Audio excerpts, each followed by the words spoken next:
All right, very good. Good morning, everyone.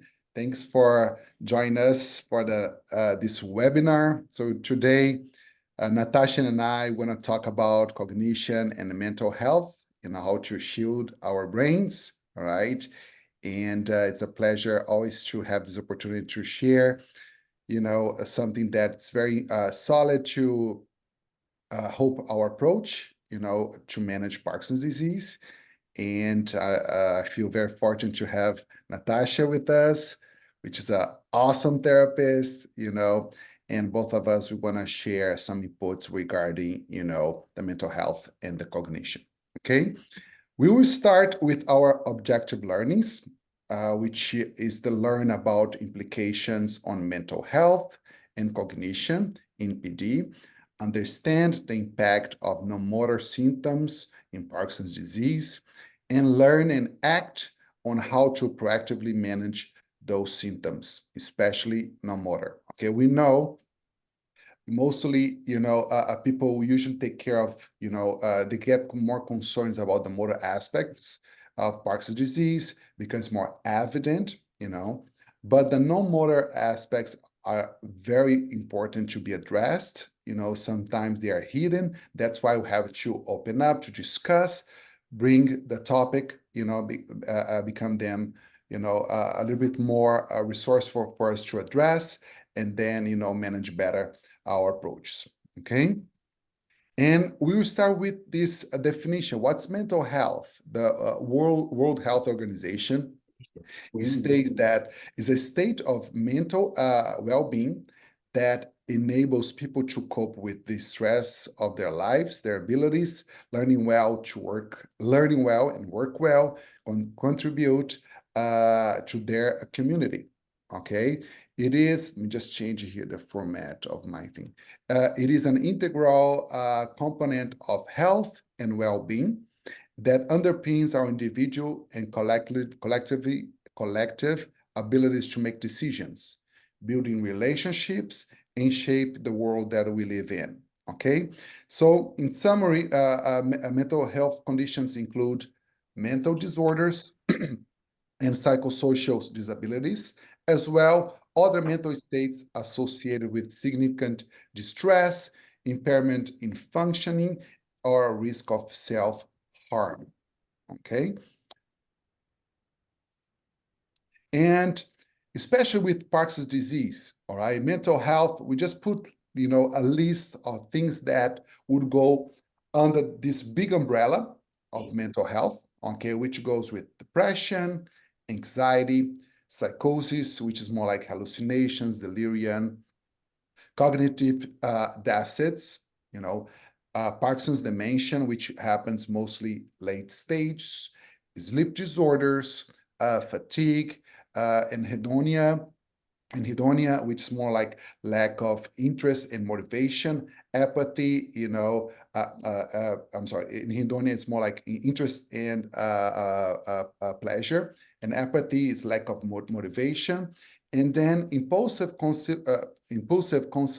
compulsive disorders are more like, gambling, hypersexuality, or drugs, those things that are buying that will impact, behaviors, dopamine dysregulation syndrome, and also, we cannot forget about the suicidal behavior. Okay, so just go a little bit with this diagram, which is very resourceful. So anxiety happens, up to 6%, in people with Parkinson's, all right, mostly, underdiagnosed, all right. Psychosis, sometimes, like, just for you to understand, it's more like a hallucination, delusion, delirium, and like comes with some sort of like medications, side effects, those things that needs to be addressed, especially with the doctors. Okay, apathy, lack of motivation, and hedonia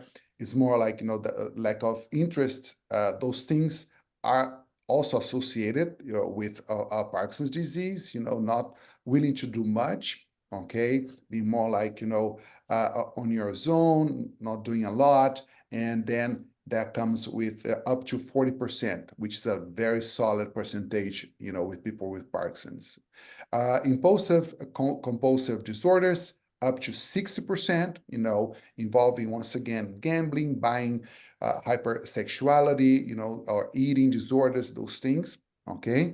And then Parkinson's disease dementia, which we're going to address today, also part of the topic, and then depression, which is around 35%, with Parkinson's patients, and it's something that, we have to be cautious, because that if it left untreated, it can cause, further problems, especially with suicidal behavior, okay?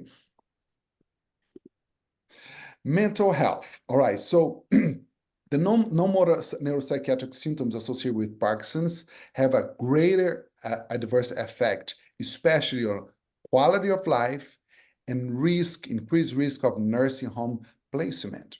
All right, if we ask everybody why you want to age, the majority of people say at home. But if those things are left untreated, or unrecognized, and then the risk of, the impact of those things in the quality of life, and then furthermore, the nurse home replacement, it's more the risk is there, or the prevalence to that happening with you, which most of people don't want it, might be the scenario. So that's why we have to assess and address those things, at any stage of disease. Anxiety, apathy, depression, fatigue, and sleep disorders can happen, all those 5 states involved. But later on in the course of the disease, other things might be involved, cognitive decline, delirium, dementia, hallucinations, and psychosis, okay? And addressing those things are so important, not just for patients, but also care partners, husbands, wives, partners, or family members, or that are really involved with your care, should be also, considered the mental health and how to address that, because we know as the disease progresses, we have more burden on the partner side to help you, and that's why something, it's just not related to people with Parkinson, but also, involve everybody around it, okay? Let's talk about apathy and depression, okay? So up to 40% of people with Parkinson's might develop that, okay? And change it here. And only, look at this, only a small percentage, about 20%, really address that and, perceive with some treatments, okay? And then as a consequence, many PD patients suffer with reduced health-related quality of life. Sometimes people just ignore that, or sometimes they are afraid to address that and get more concerns with the family, and consequently, the quality of life, decreases significantly, so don't postpone to address that. If you feel sad, if you're losing interest, pleasure with those things, all right? So talk to the doctors, talk to the therapists. Let's, bring up that topic, because it's very important. As we talked before, if left untreated, there's a high risk, of greater disability, and that's when nurse homes placements come to be part of it, and reduce quality of life. And here are some thoughts regarding why it's left untreated. Okay, one reason why depression is undertreated in Parkinson's is due to patients overshadowing concern of his or her physical related to psychological health. Only 11% of depressed Parkinson's patients rate their psychological condition as a concerning health problem, even though a majority of them were depressed. So people, they are depressed, but only for those people they are already depressed, only 11% seek for help. It's a very small percentage, and depression failed to rank as one of the 20, most bothersome symptoms experienced by depressed. So people put that in second, third plane, to address that. And even when Parkinson's patients are suffering from affective disturbance, they are more likely to complain about the burden of the motor disability. So once again, the motor aspects, come to as a priority, I would say, versus non-motor, and that's why sometimes depression it's left as a secondary. Okay, but the cueing part here, takeaway, you know, if you feel, a little bit depressed, and depression or apathy is there, first thing to do, let's talk about it and bring that to your doctor's attention. Okay. Mental health. All right. You go from here or me, Natasha? I think this one's me. Okay, go Yeah. ahead. Okay, so talking a little bit more about depression. So we want to know the signs and symptoms so that we can recognize it.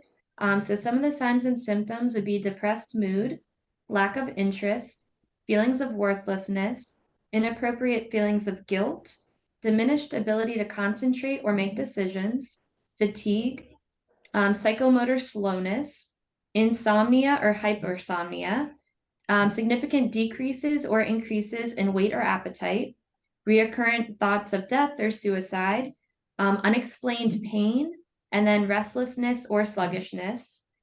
So depression is associated with the neurochemical changes in the brain. If left untreated, it can result in the onset of physical, cognitive, functional, and social impairment, as well as decreased quality of life, like Lenny was saying. And then delayed recovery, it can also delay your recovery from medical illnesses, or surgeries. It can increase the usage of healthcare that you need, and it could at worst lead to suicide. So it's definitely something that we want to address. So now that we're aware of those symptoms, talk to, like Lenny was saying, therapist, your doctor, even your spouse and others about it so that you can get it treated effectively. And next slide. Okay, so now that we know a little bit about depression, we want to know how to cope with it and how to shield our brain from it. So, great thing to do is to stay in touch. So, strong relationships can go a long way towards improving your outlook and emotional well-being. So, I always love to mention the Parkinson's disease support groups. They can offer a way for you to share your experiences with those that are on a similar journey. And also going to a clinic like ours that is specified in Parkinson's disease. So although we're not going through that condition with you, we see it and are very familiar with kind of the progression. So if you've heard the saying, it takes a village, that's very true with Parkinson's disease and depression. So a strong support network is a powerful tool. The bigger your aid network, the better. So having people to emotionally support you and those that can help with your basic needs prevents any one person from taking on too many responsibilities and becoming overwhelmed. So that kind of ties in with the caregiving aspect too. All right, so another way to cope with depression and to shield your brain from it is to be more active.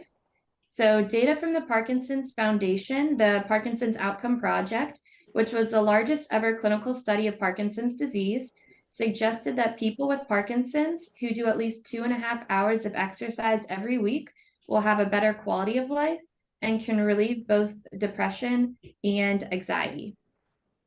So physical activity can help boost those natural hormones, the happy hormones in your brain. So physical activity may assuage the degeneration of motor skills and depression, as well as quality of life. So we mentioned that, with aerobic training producing the best results. So aerobic training can be anything from swimming to biking to walking. And it's anything using those large muscles in your body that is rhythmic and repetitive to increase your heart rate and improve oxygenation throughout your body. And then they also found that physical therapy performed with patients with Parkinson's disease, light to moderate, resulted in improvements in quality of life mainly domains of emotional reactions, social interactions, and with physical activity. So, You're too old, Epi. so I wanted to point out, so exercise is an important part of living for everybody, but specifically for patients with Parkinson's disease, it is literally medicine. So it's been shown to improve the motor and non-motor symptoms and has had a protective effect on the brain, slowing down the degeneration of brain cells. So, and it's also a healthy way to cope with the condition as well. And next slide. Okay, so another way is just embracing hope. So changing your mindset as well, taking a deep look at the positive aspects of your life and nurturing them so that they grow and change your emotional outlook. So embracing positives like your family, your friends, if you have a favorite hobby, can offer comfort when things are difficult. Another couple tips that I thought were interesting to mention. So keeping a gratitude journal. It's something that you could do, just jotting down the things you're grateful for. Either make it a habit to do it daily, or when you're, experiencing a difficult time, to remember those things. Opening yourself up to humor.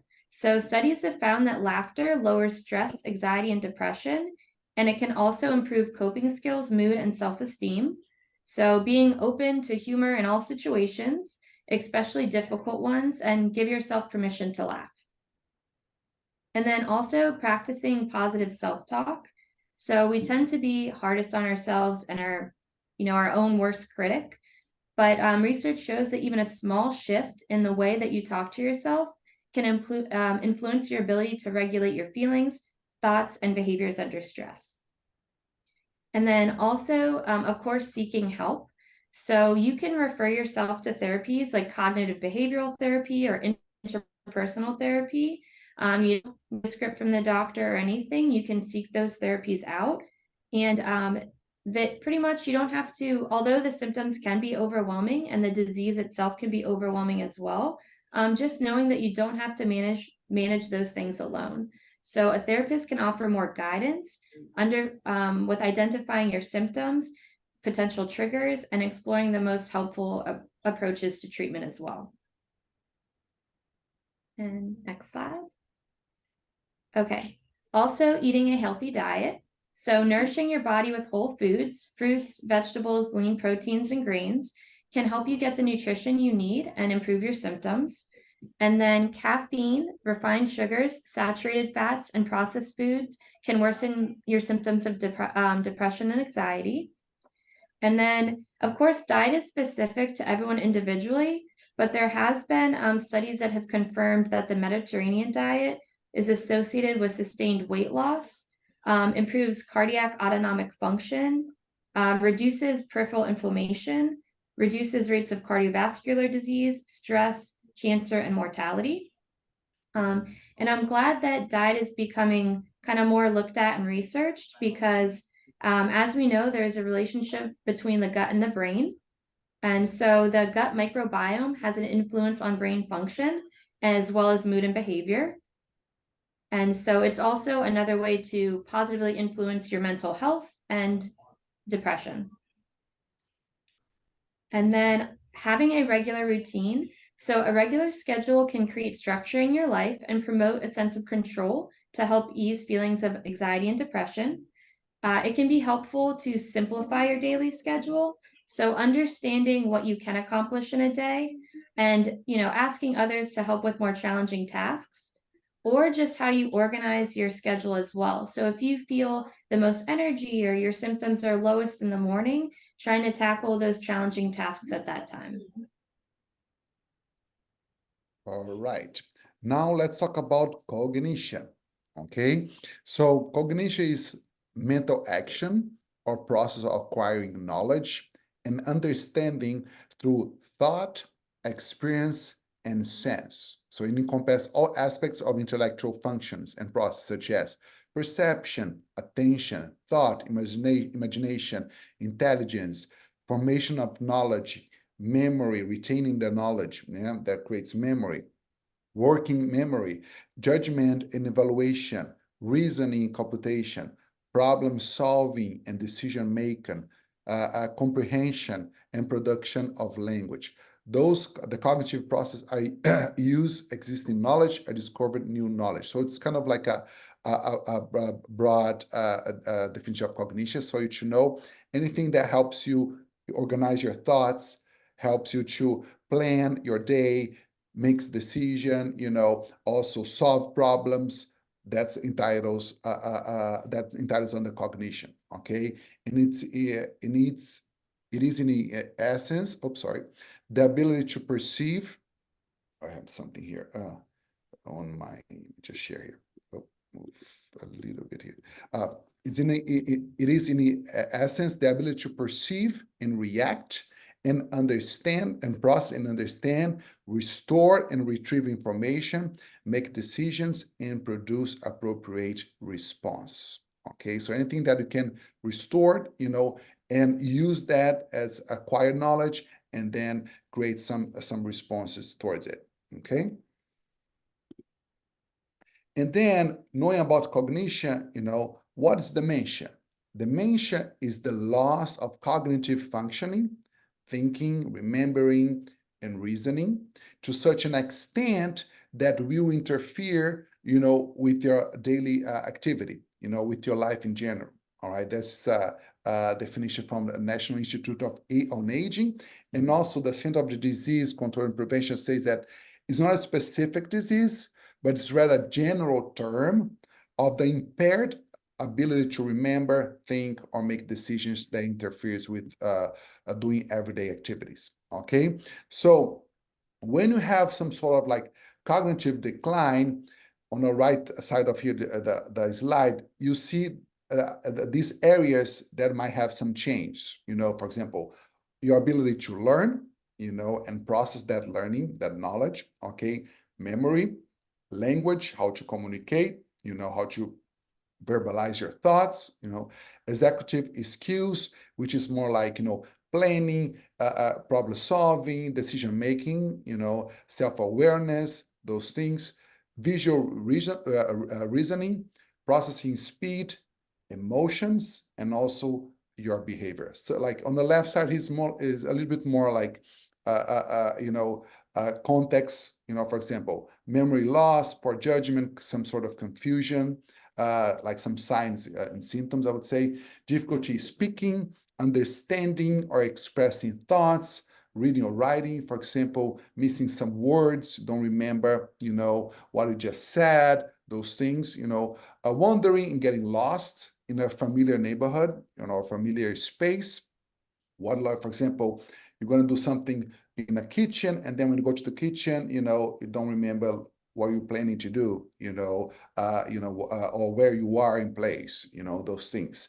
Trouble handling money with and your responsibility, paying bills, sometimes getting late, forgetting about, repeating questions, using unusual words to refer familiar objects, taking longer to complete normal daily tasks, losing interest in normal daily or events. That's something, for example, you used to go to church or temple, and then you're not up to anymore, just not, you lacking that connection, that also entitles towards this decline, hallucination or experience delusions or paranoia, acting impulsively, not caring about other people's feelings, and losing balance and problems with movement. All right, so are those signs, if something's happening, probably it's happening, a cognitive decline, in your brain and those things, okay?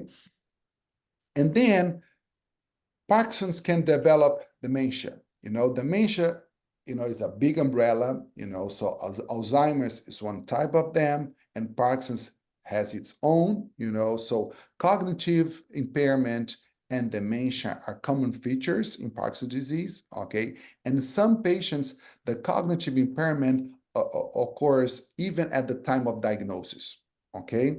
And mild cognitive impairment occurs even early in Parkinson's disease and is associated with shorter time to dementia, okay? It's kind of like, that's the first step, and then dementia comes later, all right? The point prevalence of dementia in Parkinson's is close to 30%, and the incident rate increase 4 to 6 times as compared to controls, okay?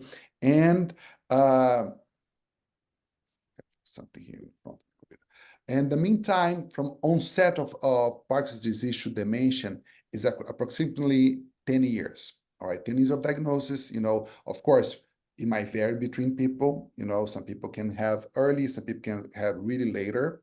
Some people, they cannot have it. The cumulative prevalence is very high. At least 75% of people with Parkinson's who survive more than 10 years with diagnosis will develop dementia. As long as you live with, as far as you live with Parkinson's disease, more chance you have to develop dementia. Okay, so there are also considerable variations, and some patients might develop in the early stages. Okay, and the early onset of dementia is mostly associated with more structural brain changes. All right, something like how your brain is kind of like changing over time. Okay, the most established risk factors for early dementia are old age. So as I mentioned, we know Parkinson's disease is a disease that is related to aging process, and on top of that, dementia, as you live longer with Parkinson's, dementia might follow with, and also related to the severe motor symptoms, specifically with posture and gait disturbances. We know that people have more freezing, shuffling, they might develop, cognitive problems, and early dementia, okay? And then for those who have also visual hallucinations, okay? Genetic factors related to dementia are not clear and still need some studies to get more information. On you, Natasha. Yep. Okay, so the effect of cognition by physical activity. So there are a number of studies to indicate physical activity can help boost mental processing in patients with PD. So researchers analyzed 11 studies with 508 patients to learn more about the impacts of physical activity on attention, executive function, speed of processing, and memory. So any form of exercise had a positive effect on all of those domains: executive function, attention, memory, compared to the non-exercise group. They did find that physical activity programs promote positive and significant effects on just global cognitive function, processing speed, sustained attention, and mental flexibility in patients with PD at a mild to moderate stage, and they had the condition for about 6 years. They did show that treadmill training performed 3 times a week for about 60 minutes each for a period of 24 weeks produced the larger improvements in cognition. And then the treadmill training, in addition to modified tango, cognitive training, and motor training, promoted the preservation or improvement of cognitive function in PD patients. Yep, next slide. I just make a comment here, Natasha. So especially like the treadmill, even though you might not have a treadmill, at home, just the treadmill translates to aerobic training, anything that you can boost your heart rate, and do that, for a prolonged time in titles on it. So they use the treadmill because on the research aspect to validate that, but once you walk as often as you can for a prolonged time, that entitles with this treadmill training. Okay. Lenny, Yes. what is tango, adapted tango for PD patients? You want to answer, Natasha? So it's actually a type of dance. So you're talking about the dance. Yeah. Oh, okay. I thought the letters stood for something. Okay. Yeah. All right. Well, we tango all the time, so we'll be fine. But we have he has the bicycle that he uses almost every day. The stationary bike. Is that good? Absolutely. Okay. goes under the aerobic exercise. That's why they saying here, if you do that Right. times a week, as long as you can, for a long time, repetitively, that will create like large improvements in cognition, Okay.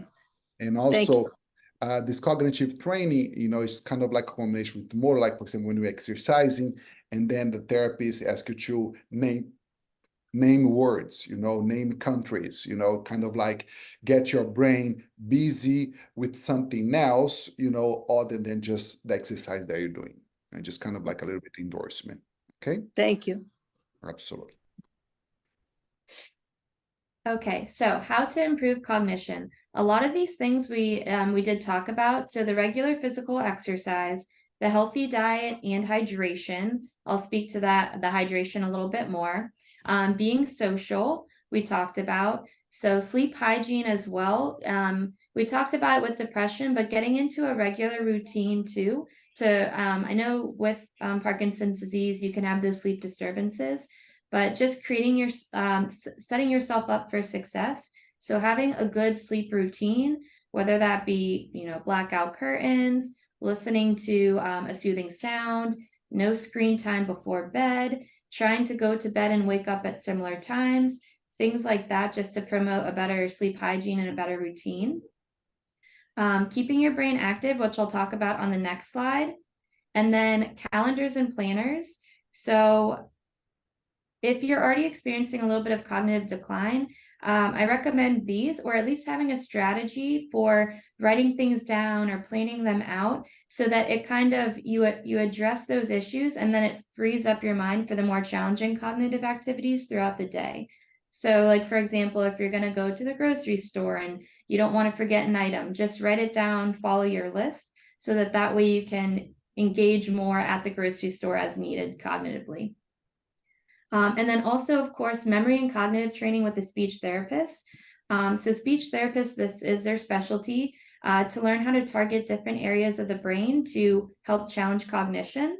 So they can work on anything from memory and executive function, planning and executing tasks, organizing information, problem solving, reasoning abilities, task sequencing, comprehension of material, recalling that learned information. And just like how if you come to a physical therapy, they'll do their assessments to establish a baseline and to see where you fall on that scale. And for people your age, also with and without your condition. So I always highly recommend to get an evaluation, and they can kind of let you know where you fall and what to do to improve your cognition from there. And as far as the hydration, I just wanted to go back to that, because oftentimes if you think you're drinking enough water, you probably aren't. So with hydration, it does vary on a lot of factors. So your lifestyle, what you're eating, where you live, climately, how you're exercising. But a general recommendation is about 3.7 liters a day for men and 2.7 liters a day for women. So that's a lot of water. But just to talk on the importance of it. So your body is about 50 to 70% water. You do need water to sustain all of your vital organs, including your brain and cognition. And that's all I have for that. Okay, so keeping your brain active. I like this quote by the neurologist Shaheen Lakhame. So the brain is just like a muscle. It thrives on exercise. As a neurologist, I'm thrilled by the incredible potential of brain games to help people flex their mental muscles, activating underused brain circuits to sharpen cognition and skills like focus, speed, and memory. So the list of ways to keep your brain active is numerous. I mean, it could be anything from learning a new skill to dancing the tango, to arts and crafts, to word games, to puzzles. Anything like that is all great. So I just wanted to highlight a couple. So there's Wordle. I'm sure you guys, Wordle, Sudoku, crossword puzzles, those are the more common kinds. So you can do those on plain on paper and pen, like typical like in the newspaper or anything like that. But there's also websites that you can go to get a variety of those puzzles and games to challenge your cognition.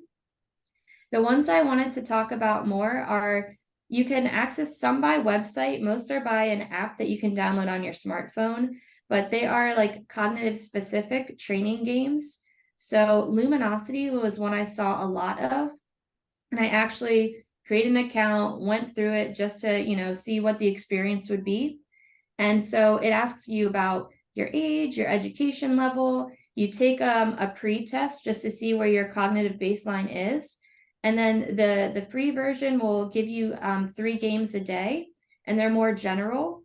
But if you pay for like a premium, you can have specific ones based off of your cognitive needs. So I actually found them, they're really fun, and they do challenge you. And then after each test or game, they tell you how you compare to the average. So it kind of gives you some insight as to where you're at as well.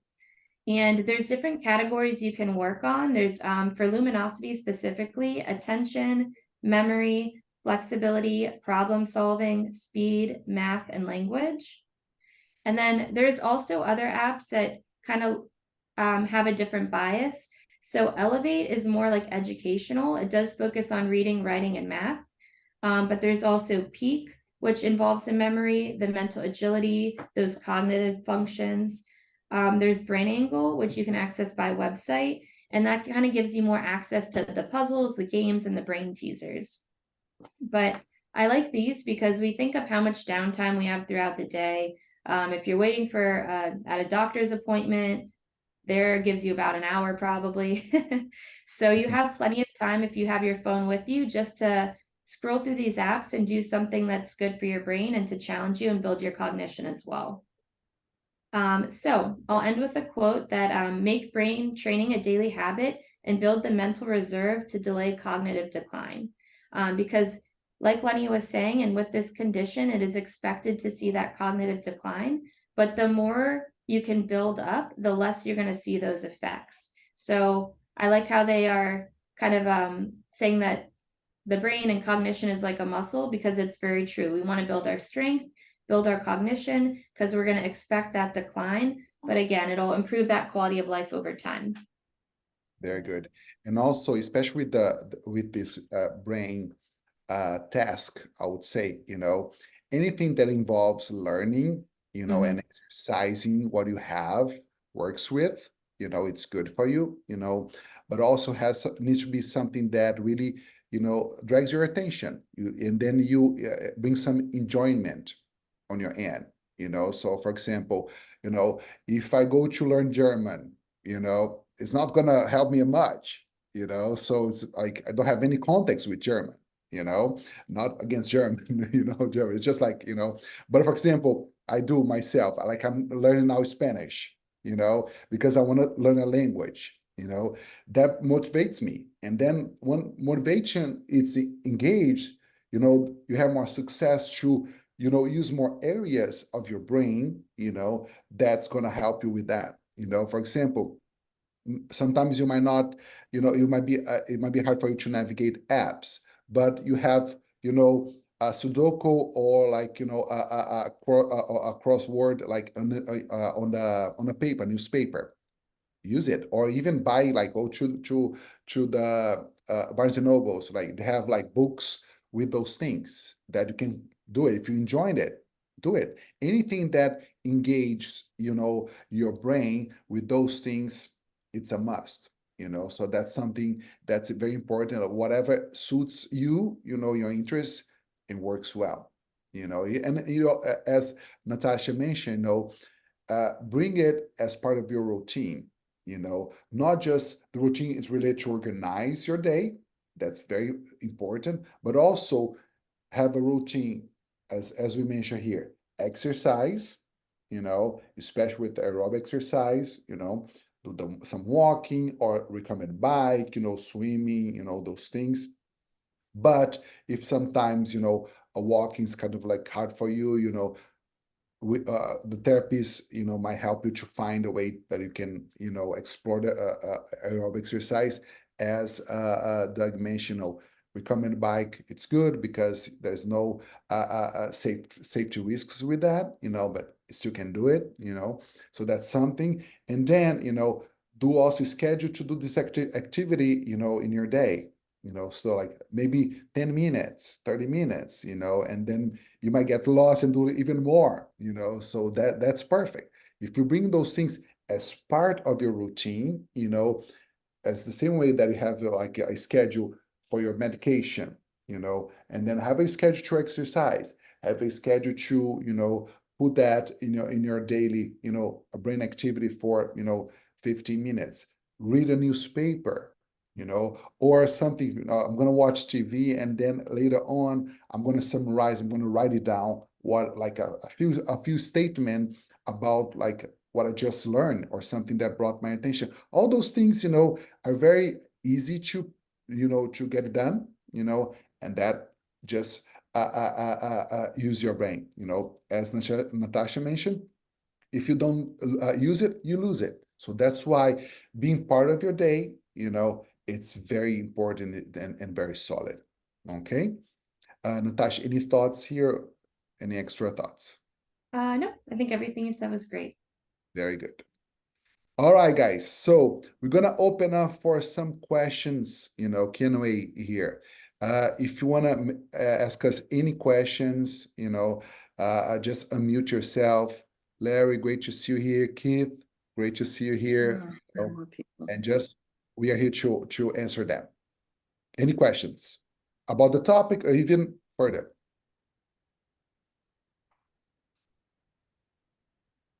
I have a question.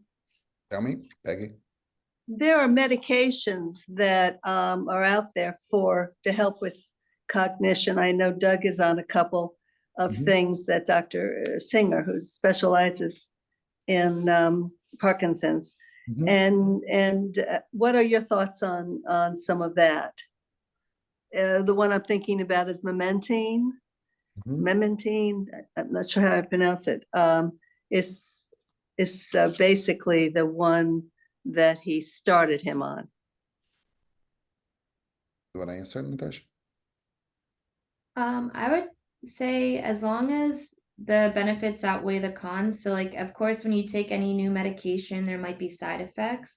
So I would just say notice any changes in movement or thinking. And if it's for the worse, just let the doctor know. But if it's helping without any side effects, I think that's great. Yeah, but don't let the medications to replace, the other thing. No, Right. not at all. He still has his scheduling for everything, exercise and games. We play a game called Connections that's new, fairly new, that really I think helps thinking in a different way than the crossword puzzles do. And I would recommend that one as well. Awesome. Very good. Very good. Yes. And then that's very solid. Like, the medications is just to help, and as Natasha said, we have just to watch for the side effects and then, talk to the doctor about it. If that happen, if you see anything different regarding behavior, emotions, mood, but also, keep aware that, exercise is gonna help the blood circulation in your brain, and that's gonna even maximize the effects of the medication. So that's why it's so important, involving the hydration, involving all those things that we talked about, the routine, the sleep and diet, those things. Exactly. That's just gonna maximize whatever you have available in your system, just to get, the boost, and then, really take advantage of that. So it doesn't compete with each other, just helps, but you have to watch it. Definitely. Yes. Thank you. My pleasure. Our pleasure. Anything else, guys? Keith, Larry, any questions? Or even you guys, Peggy and Doug, any other questions? Have you ever thought of capitalizing on the cognitive benefit from doing things in a newspaper, a daily newspaper. Mm-hmm. Newspapers are challenged these days for dwindling readership. Mm-hmm. But if there's Crossword puzzles. yeah, Here you mentioned crossword puzzles. We're listening to a newspaper editor, retired. But the crossword puzzles are always in jumble. There's a lot of good ones in the newspaper. the New York Times is in fact in the process of developing a whole scheme around cognitively challenges that can be addressed with some of the things you're talking about in your exercise. That's interesting. Yeah. Good to know. Yeah. Yeah, very good. And also, just a food for thought, Peggy, especially if you see Doug reading newspaper, perhaps, you might ask him questions later, like what you read, like just, ask him questions about it just to get some engagement, so then some knowledge retrieval, to kind of like, to see what's he retained, Right. We do also that. building We do that connection. regularly. Yeah. Yeah. That social connection, that's what Yeah. like, Actually, on Saturday mornings, the New York Times news quizzes you on what the news has been for the week. And we take it, our whole family takes it to see who gets 11 out of 11 right. So, but you're right, the engagement in the reading process is a good thing. I agree. very good. Very good. And just to add to that, I know I had a routine like with my grandma. I would always want to read the funny section, but then she would always want to do the Sudoku. So we'd sit at the table, and that was kind of like our bonding moment. So yeah, the social connection as well, bringing the family into it. I love that. Right. Very good. All right. So before we end, guys, I just want to let you know, April 3rd, a few weeks from now, we're going to talk about nutrition. So Natasha mentioned about it, just, gave you guys a little bit, some information about it. So we're going to go more in depth for that, and how we can, what we eat and drink, empowers us, to take management, how our approach is working with Parkinson's, especially, with medication absorption, and how we feel from what we eat. Okay, so I would like to invite you guys. All right, don't miss that. It's always fun. All right, April 3rd, 11 a.m. So we're gonna talk about that.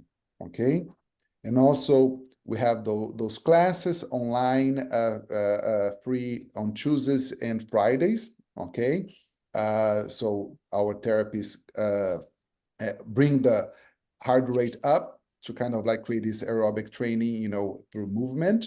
All right, so those are free. And then we have the Parkinson's circuit class for more like more I'll say high level, more advanced exercise and at the clinic every Mondays.